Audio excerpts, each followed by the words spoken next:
Hey, it's Travis. Too many camp directors run just on gut feel. Our free Resilient Camp Blueprint Diagnostic is your dashboard for resilience. Take it today at camp.mba/Travis. Again, that's camp.mba/Travis. This is CampHacker. Come find our show notes and our blog for camp directors and leaders at camphacker.tv.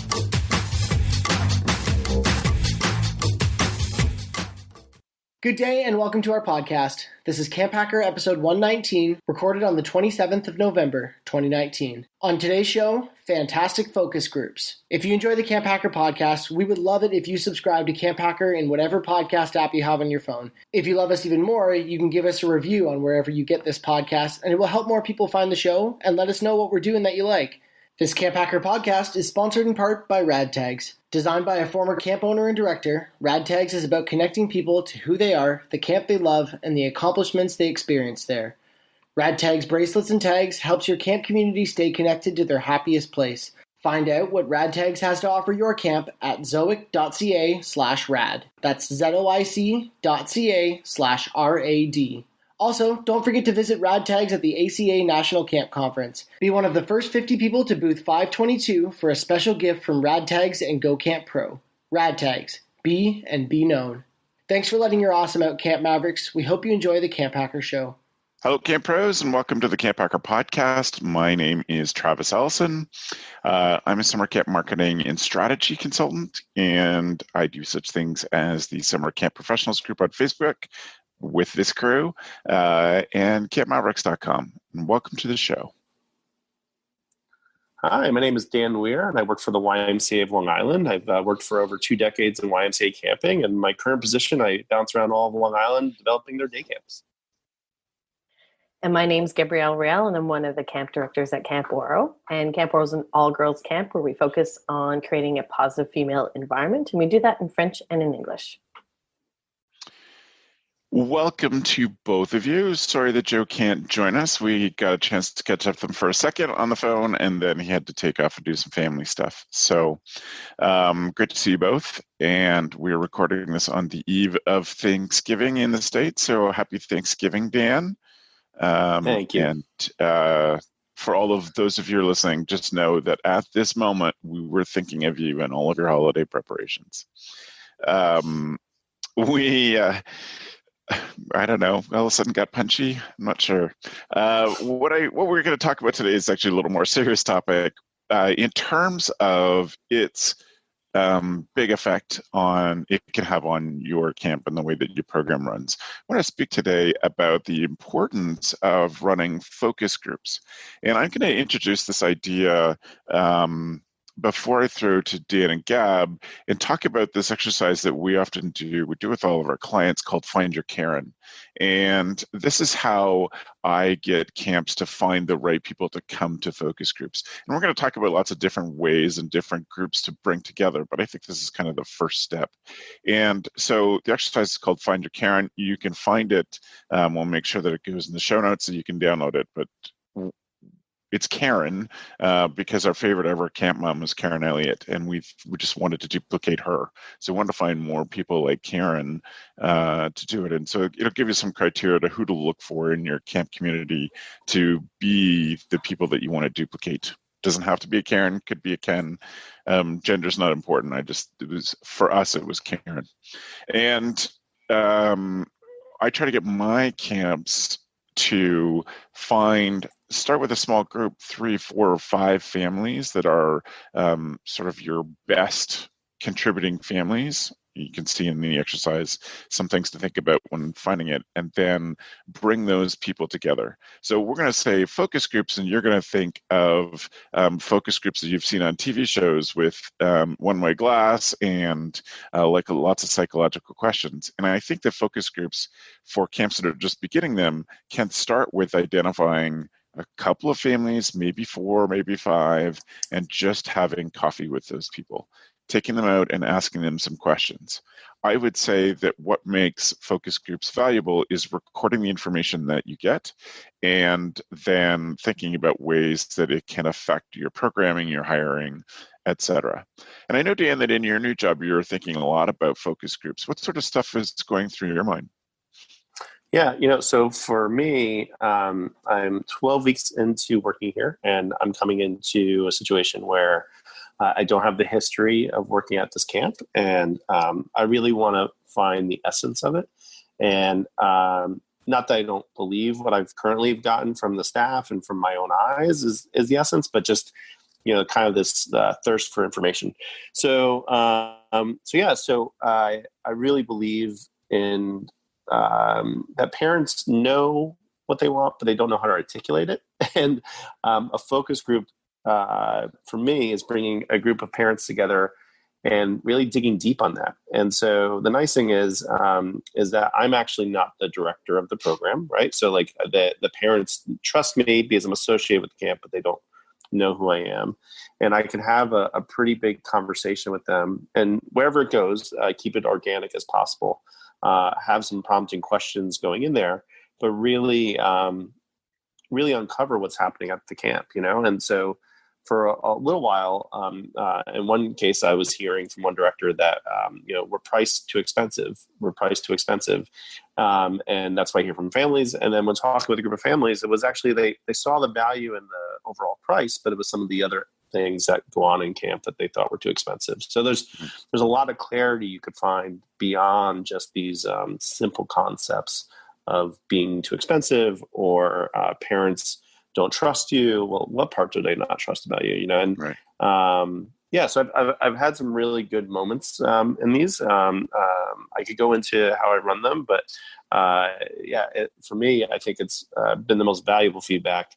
And whether you agree with it or not, the feedback you get, it's your parents' perspective, and just showing that you care and showing that you're working on it, it totally matters. And sometimes working on it is educating them. That's the other part too, is like, you're like, you find out that like, oh, we are doing that, just nobody knows we're doing that. Right.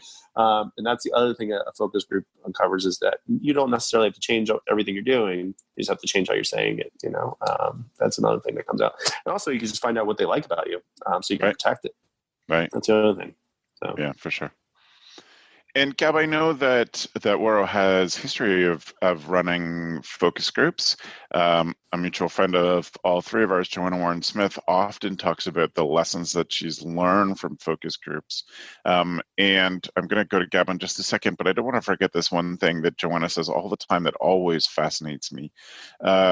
In her focus groups, this happens every year, and I think she runs between 10 and 20 focus groups for camps every year. And one of the lessons that she's learned that is just so simple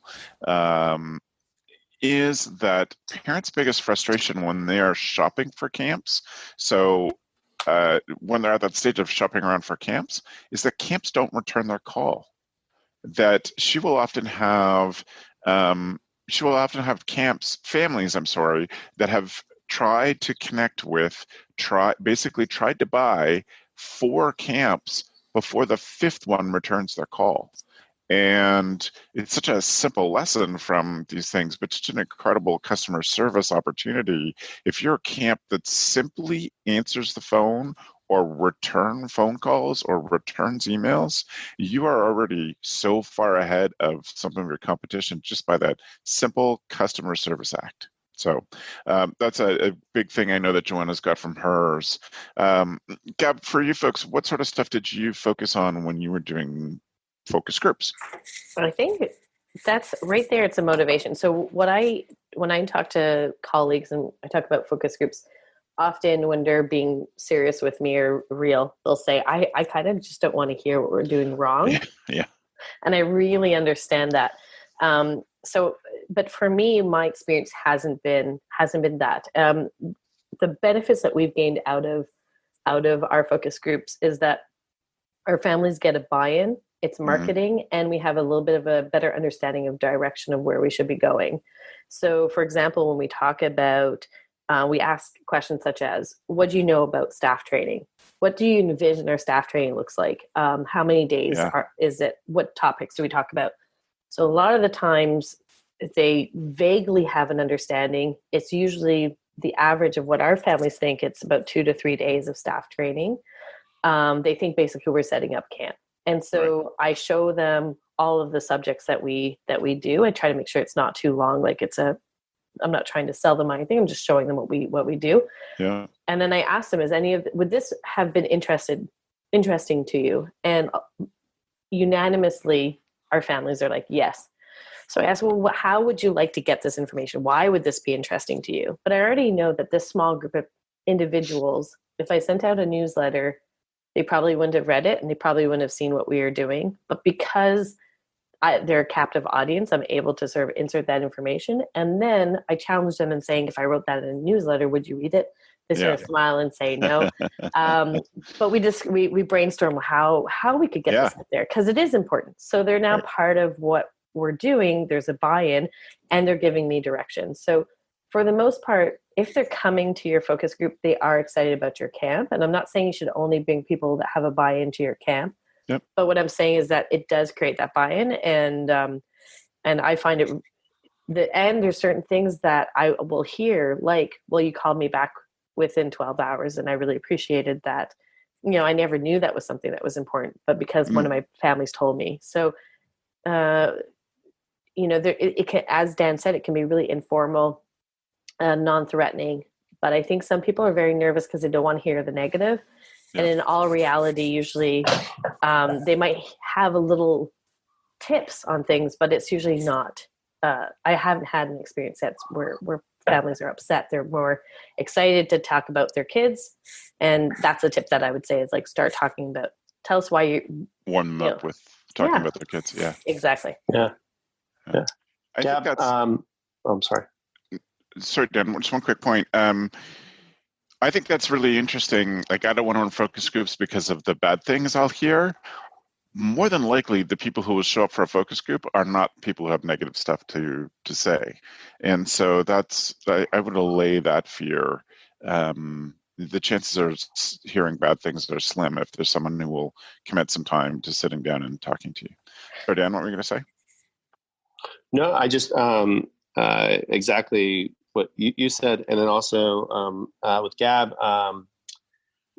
these people are like, to quote two books, raving fans, right? Like, these people really care and really want to see you succeed, and that's what a raving fan is. And then the second is, like, just exactly what Gab said. They're your sneezers. That Seth Godin term, where they'll take and spread the information out. Like, I can't tell you how.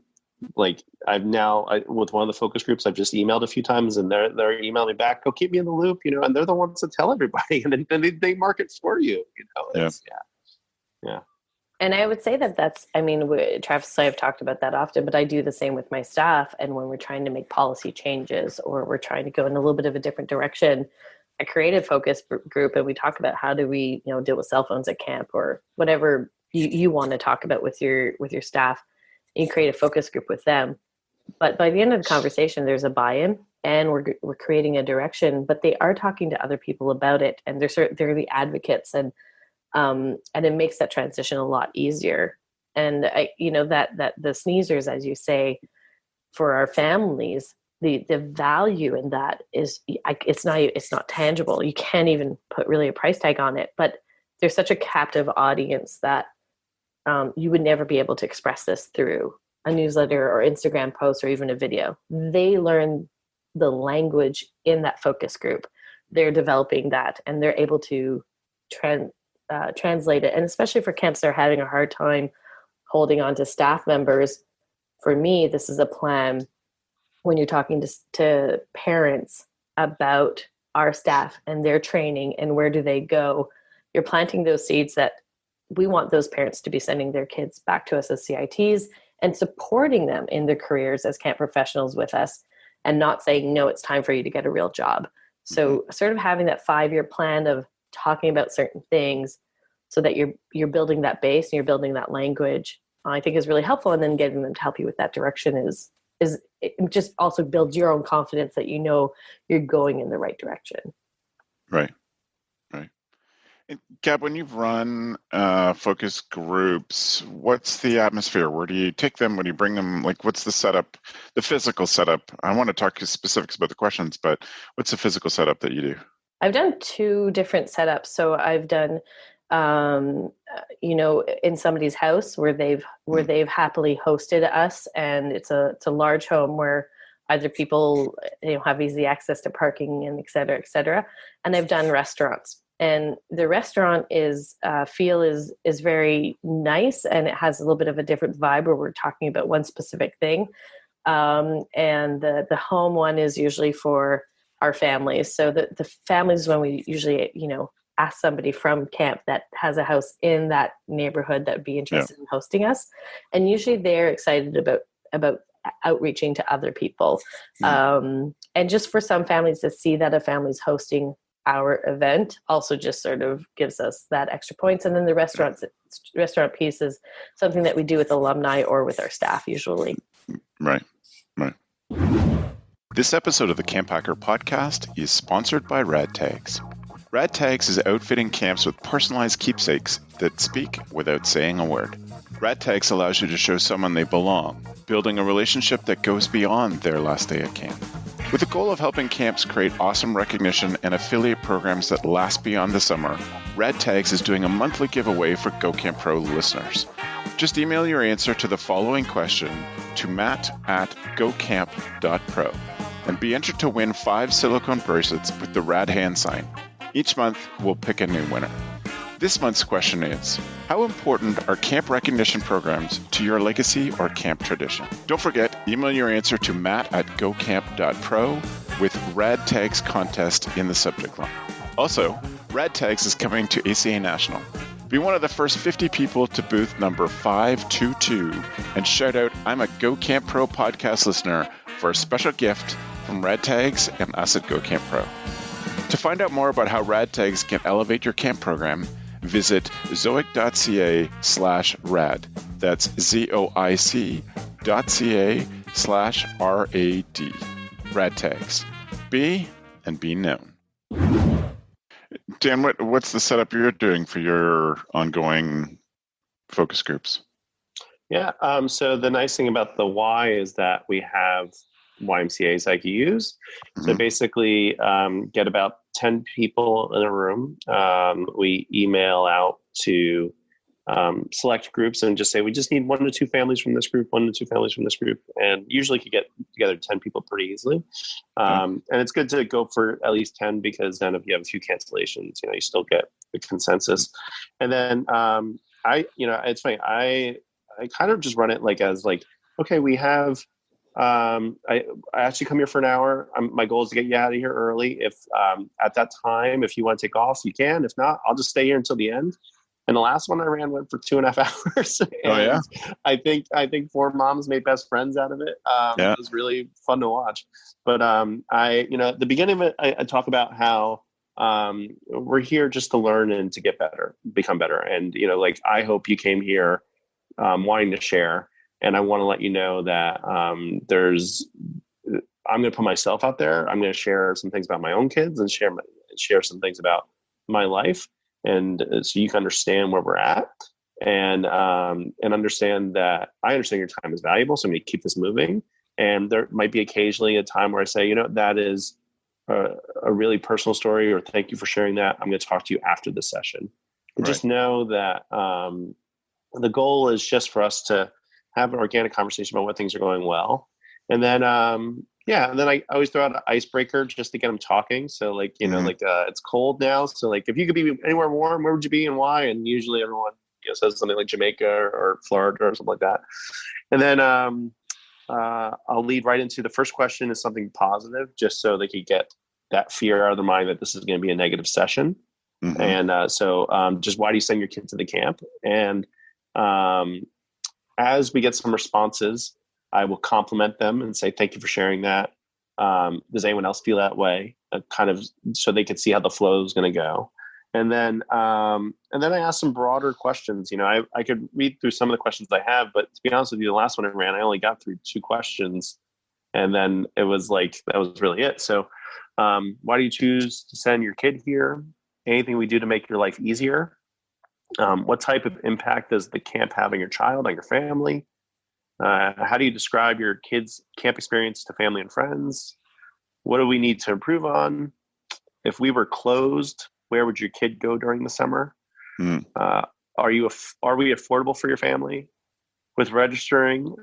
Do you prefer to register just one session at a time, or do you want to buy everything at once? Is there a program or activity like the CS offer?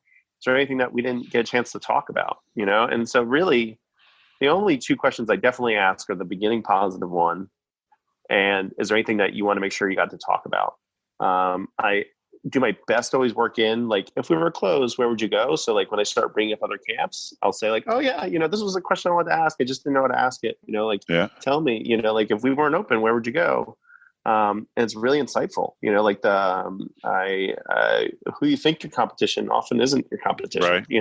the last one I ran, I was shocked. It was all camps and places I didn't even hear about. And I was like, oh, okay, great. Good to know. Thanks. Like all my Google searching and all my even anecdotes from the staff were completely off, so yeah. And the goal is just to make them feel good, and to respect their time. But the insights is just invaluable. I can't reemphasize enough, their perspective is just as valid as your staff's. Sometimes they need to be educated like your staff's. Sometimes they need to have their things answered. Yeah. But yeah, they're sharing it because they like you, because they want you to see you better. Even if they don't send their kids to you again, they want to see you improve. Right. So, right. Yeah. I love that you open up with a question about their kids. I will say, just as by way of preparing yourself if you're new to leading a focus groups, that I have yet to lead a focus group with parents where one parent didn't cry, where they were so touched by camp, or when I always make sure, one of the things I always ask them is, what were you scared of before your kid came? And that often makes people cry. I mean, it's connection to their kids, so it's pretty close to the surface for them. It's easy to touch a nerve, but it has made me tear up. I'm not a crier, to hear parents talk about how camp has impacted their kids, the change in they've seen their kids. So that is also a question that I always make sure I ask: what change have you seen in your children because of camp? And that one is always really great. And that is, again, like Gab's, you're trying to find things that you can communicate back to other families from this meeting. That is a question I found really gets good, honest, impactful responses. Were there some other questions, Gab, that you've asked of your families that Dan didn't mention? I asked them what they're nervous about for their children in the future. So, so what, right now, world is shifting, world is changing. What are some of the things that you're anxious about for them in university, out in the world, just to gain that sort of perspective and hear their anxieties. And I find that, again, some of the things we're on point with at camp, and some of the things it's stuff that I haven't heard about, and just allowing them to voice those things, I find brings it back to the fact that we do care about their children in the future. And a lot of it has to be that their kids are alone. Their kids won't know how to do what they need to do at work. Their kids won't know how to do what they need to do in universities. And it allows us to brainstorm, what kind of network could camp help provide with that? What kind of support? Is that something that you see that would be helpful or useful in the future? And often with what you're talking about with families, getting teary-eyed or emotional over their own children, a lot of what we do at camp is that support. And that's something that might not cross their mind. So I think there's a lot of opportunities for camps to expand past the physical site themselves. But just asking about, okay, your kid 15 years from now, where are they at? What are you nervous about? Et cetera, et cetera. So just helping us with that. And then I think when we're talking also about what parents are saying, this is a prime opportunity to get testimonials. So having somebody there typing everything up. I've brought cameras. And so afterwards I've asked people to restate what they've said. I would have a little bit of a backdrop, and they're usually very happy to do so. But if that's not the setting for you, or maybe that's not your camp's vibe, having somebody record the information and say, like, you said this, we'd love to use it. Are you down for us using it? that's a wonderful opportunity. Usually I have yet to have somebody say no. So having somebody record these sort of sound bites is pretty awesome. And then you can also throw it out there and say, in our focus group, here are some of the comments and here's some of the stuff that we talked about, can help other people understand sort of the process that we're trying to do, as Dan said, to learn just so that we can get better. One of the things I picked up on that you just said, Gab, is a frequent bee in my bonnet, that this helps us to better serve families, to provide services that they may not expect from their summer camp, which I think builds trust and allows them more tools to talk about us in their community. But it really does make a difference when we can ask them outside of camp, what is hard about being a parent to you? And that gives us some ideas that may be just as simple as, pulling that family aside based on something you heard, pulling that family aside after everybody leaves and saying, we have this, our camp has connected with a social worker or, someone who's a family counselor. If you're struggling with one kid or a child of yours is, I've heard families talk about how bullied their kids are at school and how much they appreciate camp because their kid is a place they can fit in. And, it's a nice place to be able to step up and say, we have resources in our community that we would love to share with you and be able to help out with that. And we even had a family that a mother and a father that shared how much of a difficult time their daughter was having at school at the moment. And it was I think it was September. And so she had a hard time the whole year before with a group of girls, and that was continuing. And afterwards we were able to have a conversation,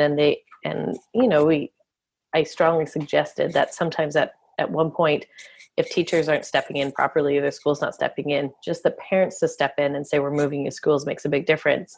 Right. And the school had never said that to them. And they actually did move her to a different school, and things were much, much better once November settled in. I find that our families are insanely undereducated on the type of intentionality and readiness that we do. Yep. And I sometimes like to think of it as, a high-end chef. And I think that people would be very surprised about a chef getting up at 4:00 in the morning, going to the market, talking about the different types of cuts of meat or vegetables or whatever, and how they sharpen their knives the night before, and how, like, all of these things, at the end you're eating a steak or a cauliflower or whatever. Yeah. You don't necessarily think about all the things that were done. And I think it's, for a lot of parents, it's shocking. And I think for a lot of camp directors, it's shocking that they don't think that we put a lot of effort into it. So I think this is a place where you can really bridge that gap, and help people understand that we're really in this industry because we care. And I think that's an education that we're tasked to do over and over again. Mm-hmm. But it's an opportunity. It's a wonderful opportunity. For sure.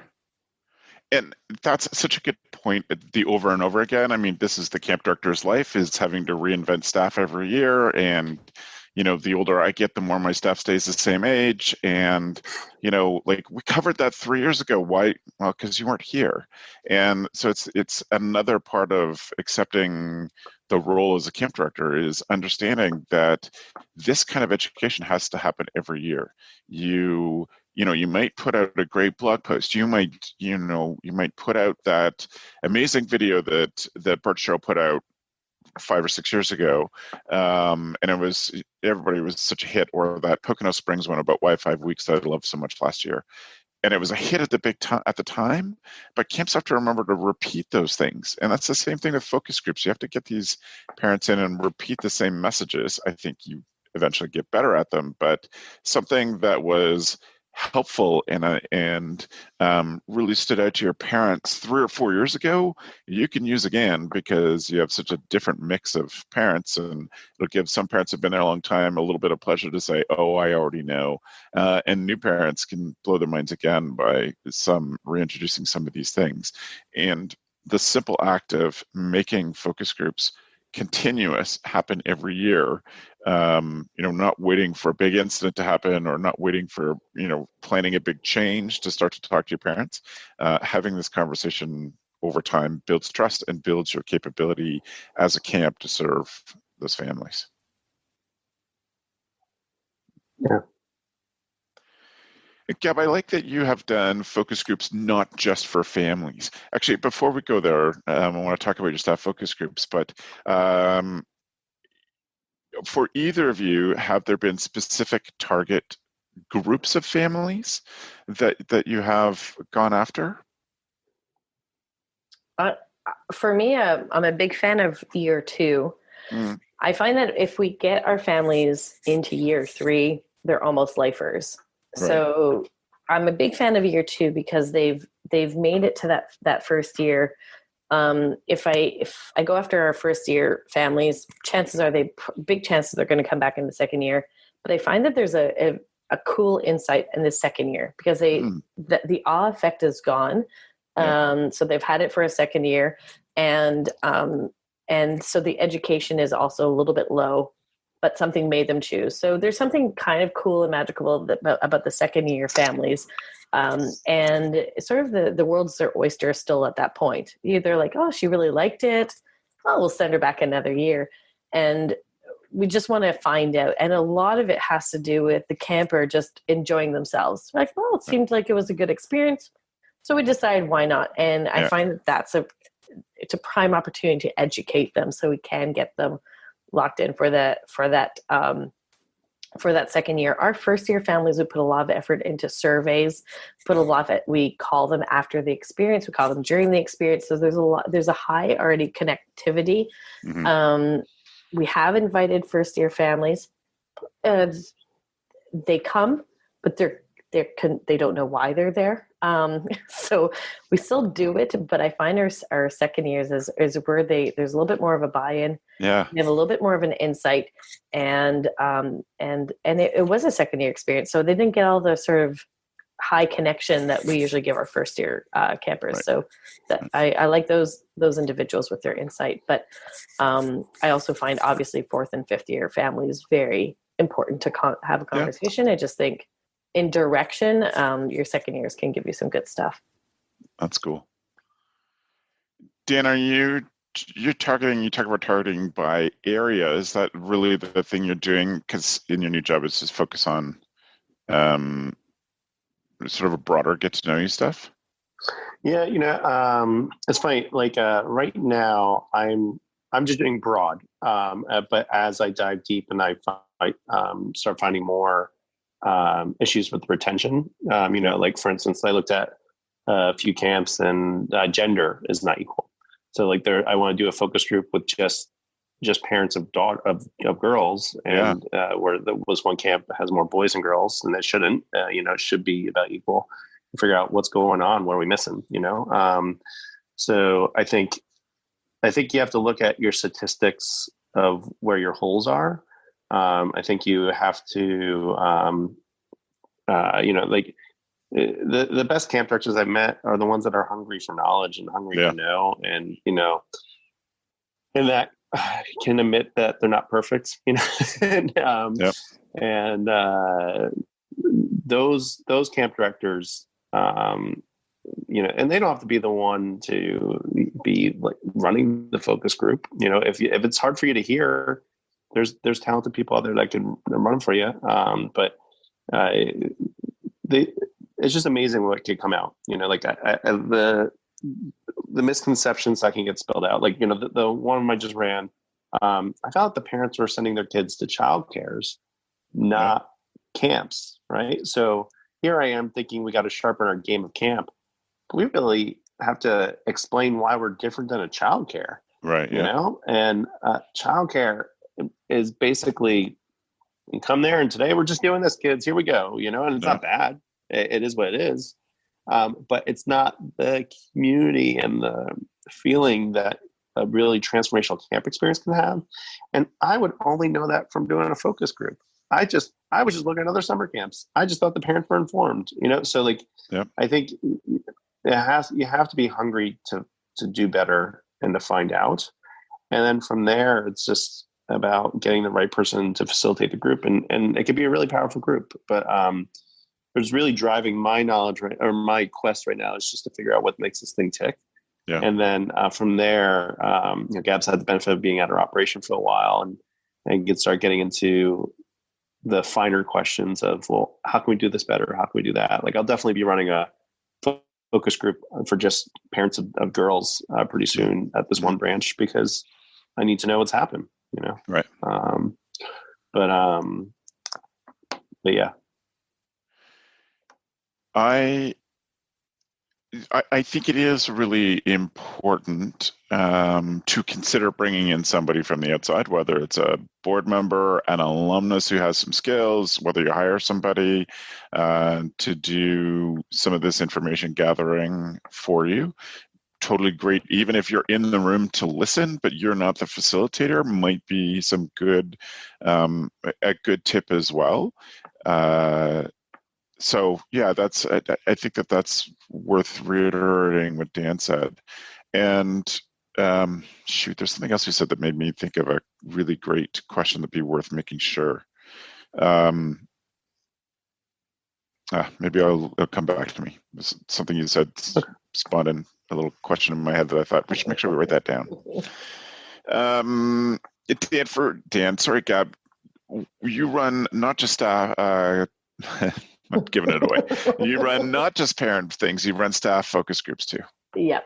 I love running staff focus groups. I like running staff focus groups. I love especially disgruntled staff focus groups. So things that didn't go well the year before, I love sort of sitting in a room and saying, this didn't go well, let's talk about it. And I like talking about it in people's personal experiences, and then nobody coming in with a solution, but maybe together brainstorming solutions. So the difference between the two is that sometimes somebody says, you just need to do this, or maybe we should have done this. And I find that that's, as a director, that's sometimes frustrating when staff members make a suggestion, because I've already done all of the things that they have suggested, or it's not very possible.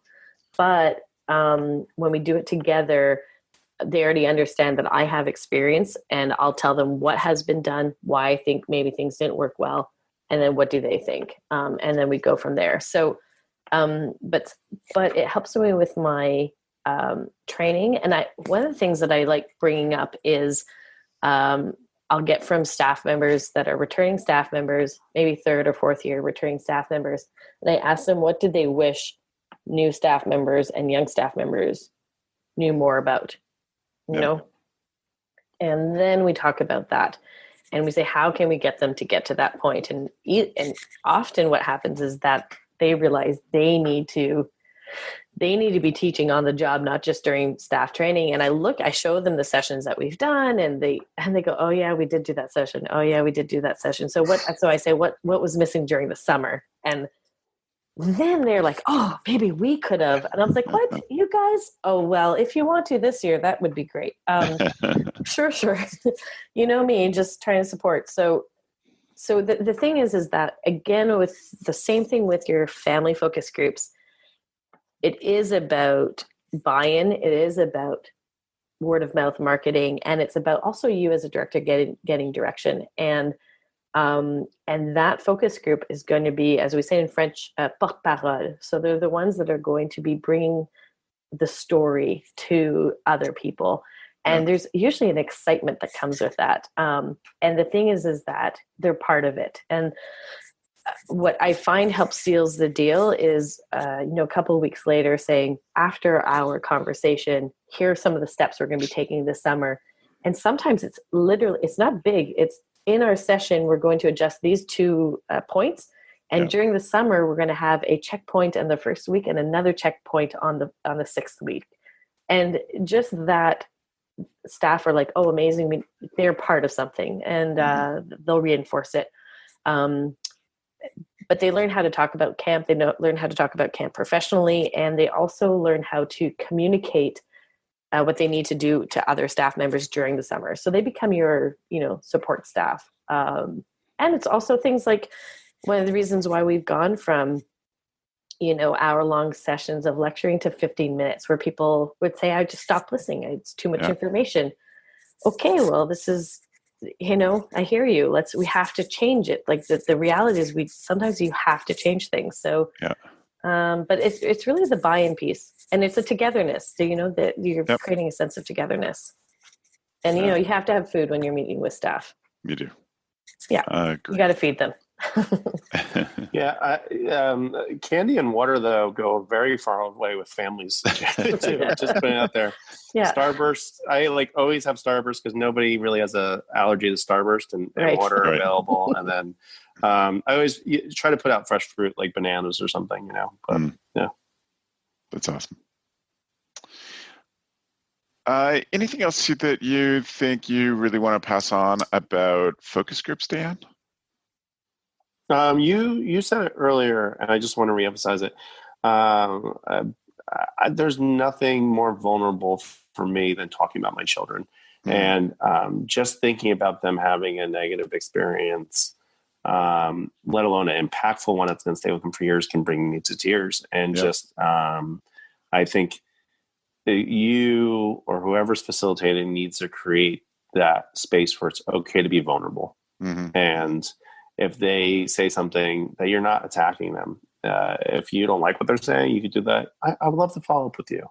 But it's so vulnerable to talk about your children. I started explaining it to teenagers of what it's like to be a parent. And the way I've explained it is, so picture you're in love, and not just normal love, you're crazy in love, the type of love that literally makes your brain go crazy.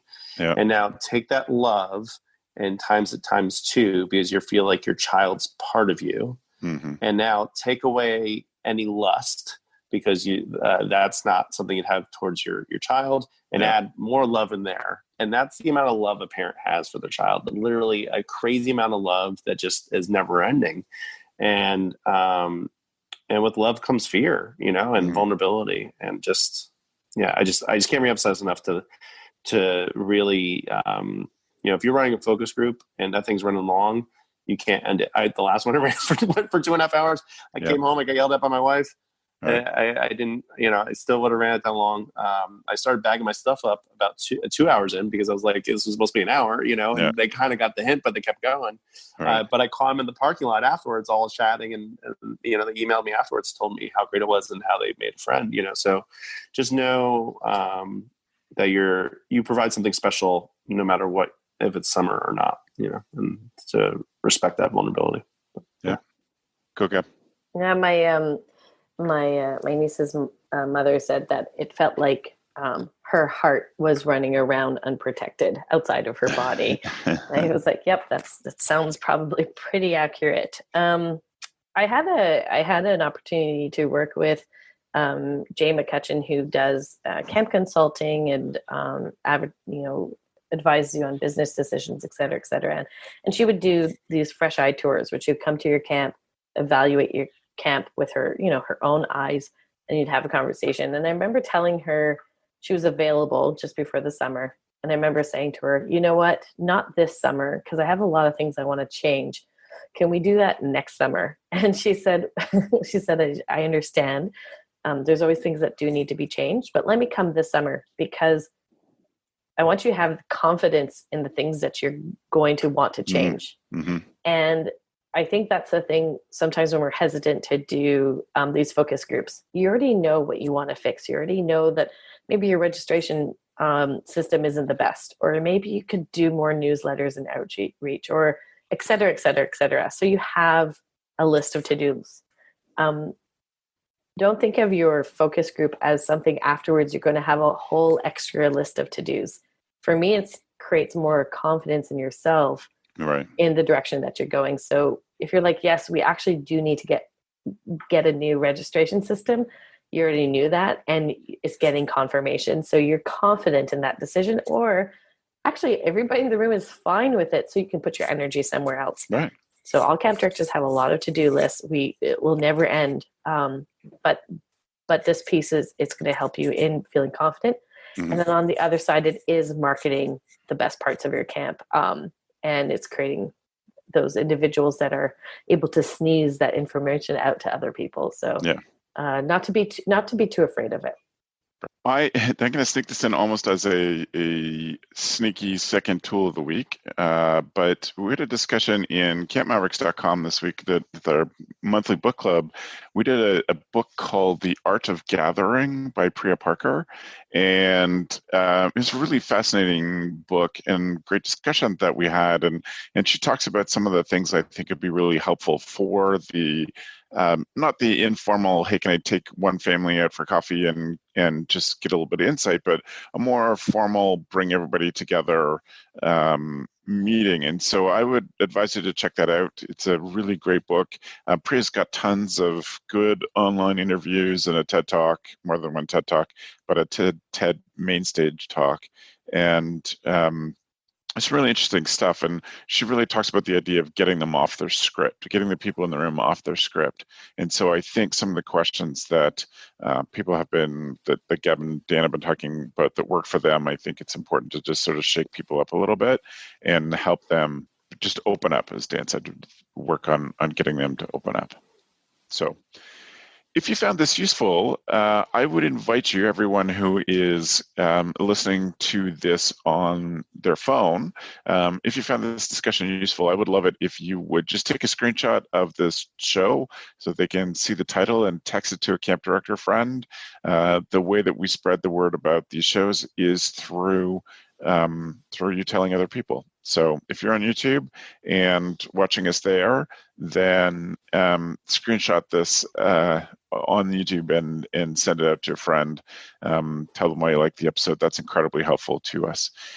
Also, if you want to leave a review on iTunes because you're inspired by this discussion, you can go to camphacker.tv/iTunes and find that there. So then this moves us on to our tool of the week. Tool of the week.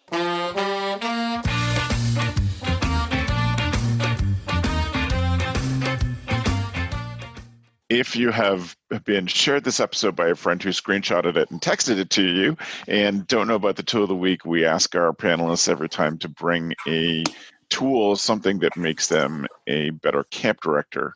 And I'm going to begin with mine.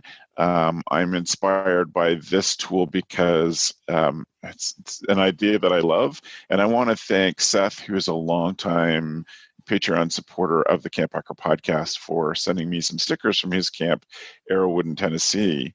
And if you know me, you know that I love stickers. But Seth had a really great idea that I really love, and we've done it at the camp that I'm on the board of. We've done it with some clients as well, and that is to provide some stickers that are kind of inside jokes.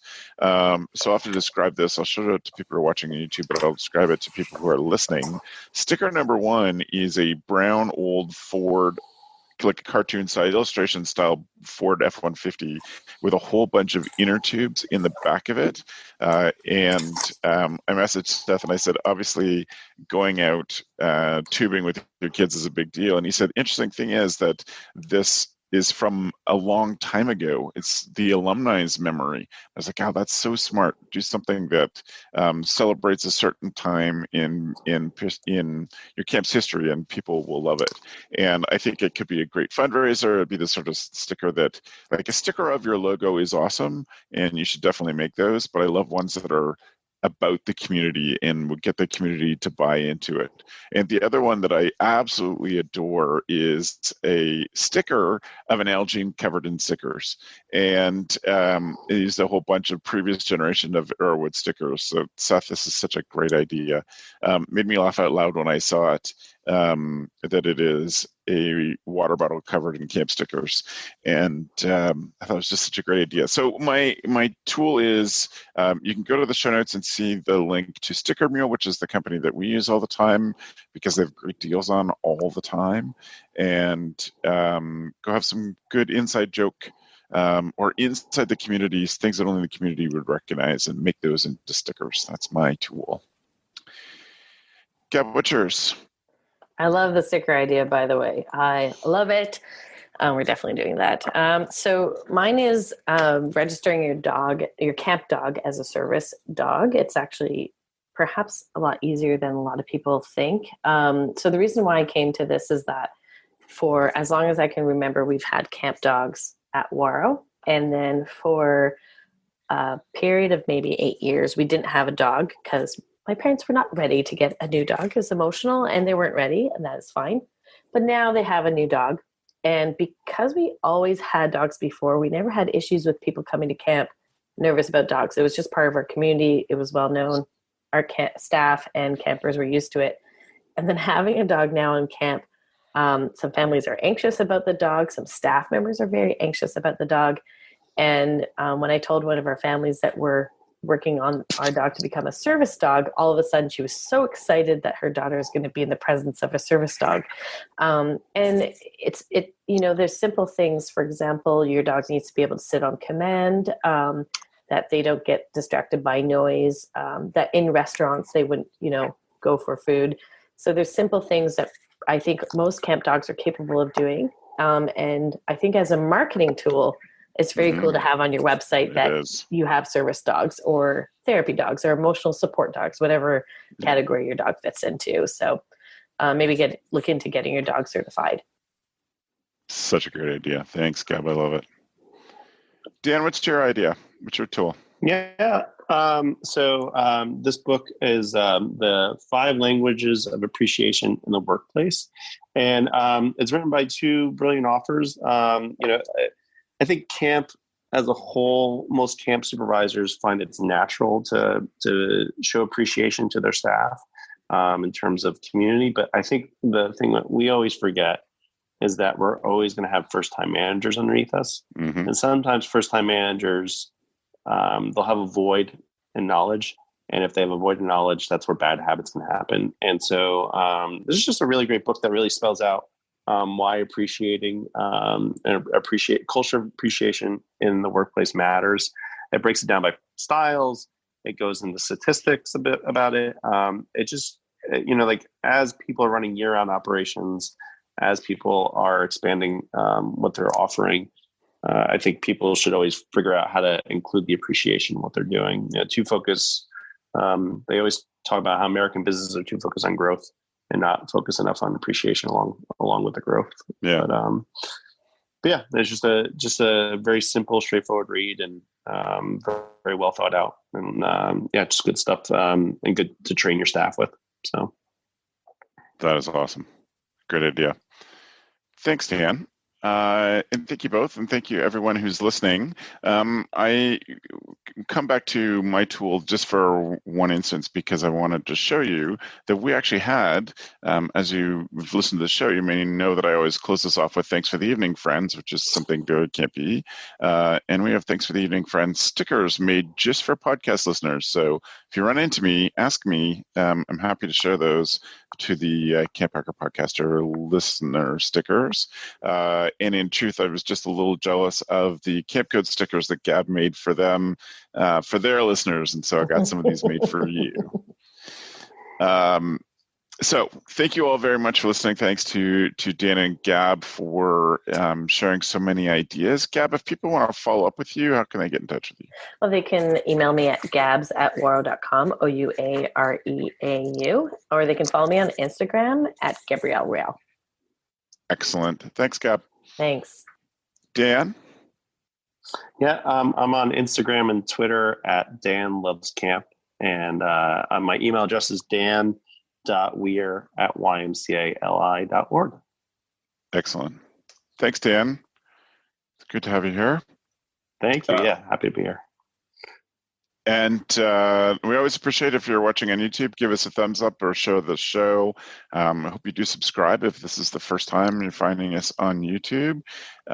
If you're a longtime listener and not a YouTube watcher, I think the best thing is that we hold up the tools of the week so you can see what we're talking about when we post these to YouTube. So the last thing I would say is thank you to Matt, the executive producer of podcasting for Go Camp Pro, for all the work he does on the show and for doing the editing and posting and writing the blog posts. If you want to see Matt's show notes, see the tools of the weeks, anything that we talked about in the show, please go to camphacker.tv/podcast.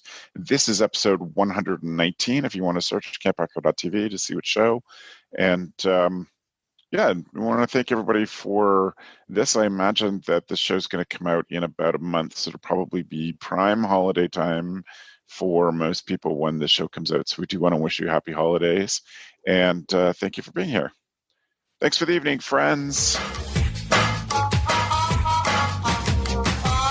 The Camp Hacker podcast is brought to you by Beth and Travis Allison, summer camp leadership training and marketing consultants. Thanks for listening. Camp Hacker, bringing your world into focus. Hey, it's Travis. Camp directors often tell me they're just too tired to take on anything new. That's exactly why my free Resilient Camp Blueprint Diagnostic exists. It doesn't add work, it shows you progress. Quick, free, repeatable, you'll know if your systems are paying off without the guesswork. Try it today at camp.mba/Travis. That's camp.mba/Travis.